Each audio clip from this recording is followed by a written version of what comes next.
Saudari-saudaraku terkasih dalam Tuhan Yesus Kristus, selamat pagi dan berkah dalam. Kita bertemu kembali dalam renungan harian Selasa 9 April 2024. Seperti biasa, bacaan Ekaristi hari ini kita jadikan dasar permenungan kita. Dalam bacaan yang pertama dari Kisah Para Rasul bab 4 ayat 32 sampai 37 digambarkan cara hidup jemaat perdana. Mereka berkumpul sehati sejiwa, saling berperhatian seorang akan yang lain, sehingga di antara mereka tak seorang pun yang berkekurangan, karena mereka memberikan sebagian hartanya kepada para rasul dan kemudian dibagi-bagi sesuai dengan keperluannya. Sedangkan dalam bacaan Injil dari Yohanes bab 3 ayat 7 sampai 15 kita mendengarkan percakapan Yesus dengan Nikodemus. Yesus menegaskan orang harus dilahirkan kembali, dan Dia yang naik ke surga adalah Dia yang telah turun dari surga. Dia akan ditinggikan, dan barang siapa percaya kepada Dia akan memiliki hidup yang kekal. Dengan demikian mau dikatakan, Yesuslah yang telah turun dari surga dan kembali ke surga menjadi penyelamat manusia. Saudari-saudaraku terkasih, semua orang yang dilahirkan kembali dari Roh dalam pembaptisan harus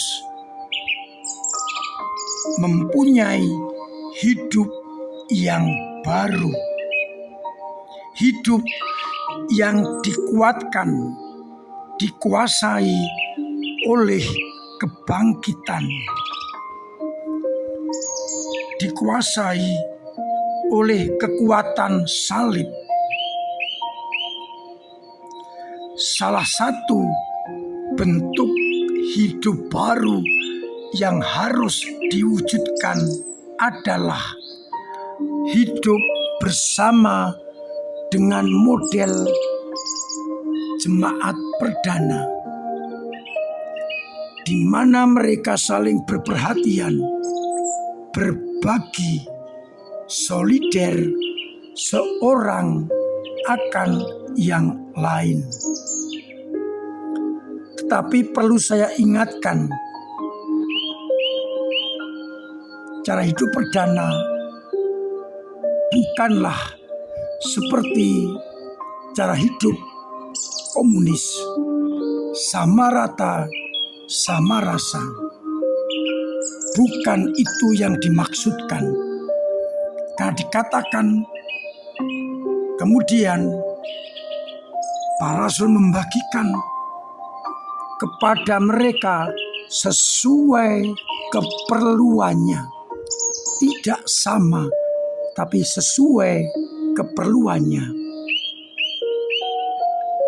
yang mau dikatakan lebih dalam adalah orang diajak berperhatian kepada sesamanya, terutama yang miskin, yang kecil, dan tersingkir. Harapannya, dengan mendapatkan perhatian dari samanya, mereka akan merasakan kasih karunia Allah. Gereja kita mencoba mewujud nyatakan cara hidup itu dengan selalu menyisihkan dana solidaritas paroki, sehingga paroki-paroki kaya bisa membantu paroki miskin, sehingga mereka pun tidak berkekurangan.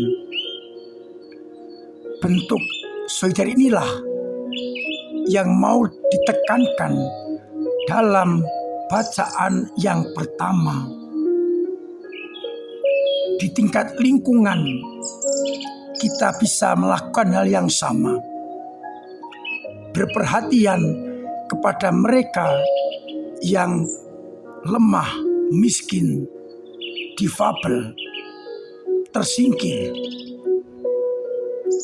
dengan cara berbagi dan provisiat kepada umat kudus, yang dalam hal ini saya rasakan mempunyai semangat solider, semangat berbagi sangat tinggi, sehingga di lingkungan masing-masing orang tetap merasakan kasih karunia Allah. Mereka yang kurang beruntung dibantu, diperhatikan baik oleh lingkungan maupun oleh paroki. Semoga dengan cara ini setiap orang bisa merasakan kasih karunia Allah. Hidup lama, hidup egois, hidup kedagingan, hidup mementingkan diri sendiri, kita tinggalkan. Kita bangkit dengan memakai pola hidup baru, seperti diteladankan oleh jemaat perdana. Berbagi, solider, berperhatian kepada sesama. Itulah bukti kalau kita hidup di dalam kebangkitan. Marilah kita mencoba berperhatian kepada sesama, lebih-lebih yang kurang beruntung. Kita beri perhatian, kita beri sapaan, kita beri bantuan, agar mereka juga merasakan kasih karunia Allah. Paroki kita sudah mencoba dengan gerakan beasiswa sosial karitatif membantu mereka yang sakit, yang kena korban bencana, sehingga mereka pun akan mengalami kasih karunia Allah. Semoga kita yang telah dibaptis hidup baru dalam kebangkitan, solider dengan sesama. Tuhan memberkati kita sekalian. Amin. Marilah berdoa. Bapa yang penuh kasih, kami bersyukur atas sabda-Mu yang mengingatkan kami bahwa kami adalah keluarga, maka diperlukan sikap saling membantu, solider, berperhatian. Semoga semangat itu Engkau kuatkan di dalam hati kami, agar akhirnya semua orang tanpa kecuali mengalami kasih karunia-Mu. Kuatkan iman kami yang lemah, yang mandek, doronglah, yang jatuh bangkitkanlah, agar akhirnya semua orang boleh mengalami kebangkitan. Semoga umat-Mu yang sakit Engkau sembuhkan, yang punya beban berat Engkau ringankan, yang punya persoalan Engkau bantu mengurai, dan yang sedang ekonomi Engkau bantu lewat samanya, agar mereka tetap mengalami kasih karunia Allah. Untuk itu, sertai kami dengan berkat-Mu sendiri, Bapa dan Putra dan Roh Kudus. Amin. Saudari-saudaraku terkasih, tetap saya anjurkan untuk selalu memiliki pola hidup yang sehat dengan mematuhi protokol kesehatan, agar kita terbebas dari virus corona. Terima kasih untuk semua yang telah solider dengan sesamanya lewat gereja maupun lewat karya-karya yang lain.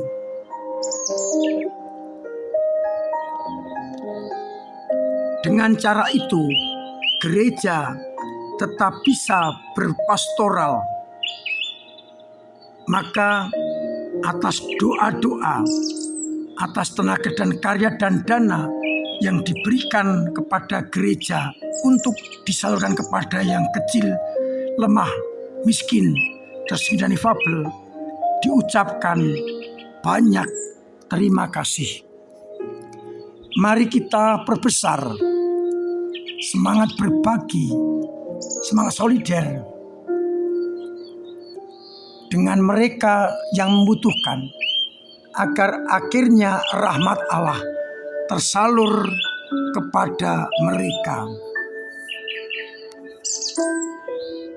Semangat berbagi, semangat solider, berbela rasa harus kita wujud nyatakan sebagai bentuk kita mengalami kebangkitan. Akhirnya saya mengucapkan selamat pagi, selamat merenungkan, salam sehat, Tuhan memberkati